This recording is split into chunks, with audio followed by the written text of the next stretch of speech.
What we're going to be discussing today is the importance of flexibility in the Olympic lifts and why I think the position is the most important part of a beginner's practice. What we're going to see today is a friend who after 40 minutes of practice was performing some full lifts. The practice was from the hang to the knee, and then from a hang to the floor.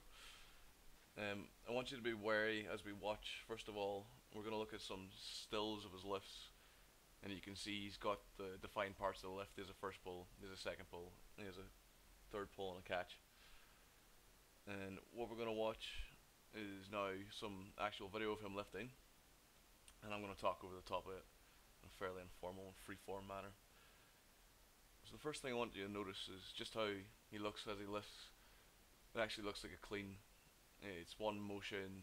He moves through defined parts of the lift. He's picked up from the drills, and he's not being held back by any mobility issues in his knees or his hip.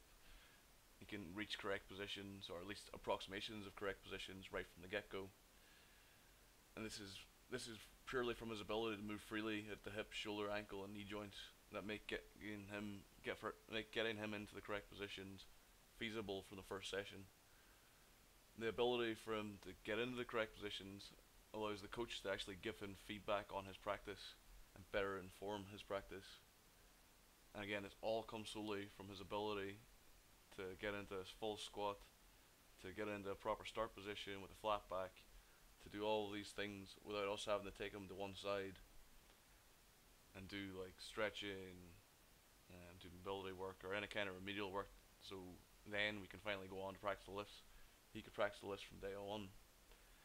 And due to the nature of weightlifting as a serial skill, you need to practice in sequence. You need to start from the floor into a catch, into a full squat to get better at that actual movement. So more time being spent practicing the lifts is going to make him a better lifter in the long run.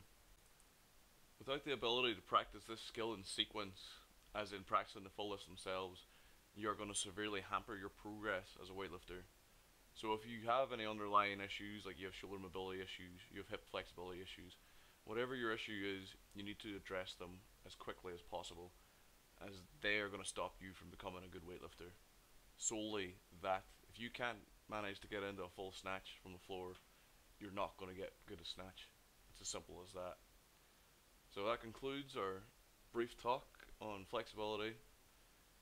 Any questions or comments, leave them in the description below. Like and subscribe, and I'll see you next time.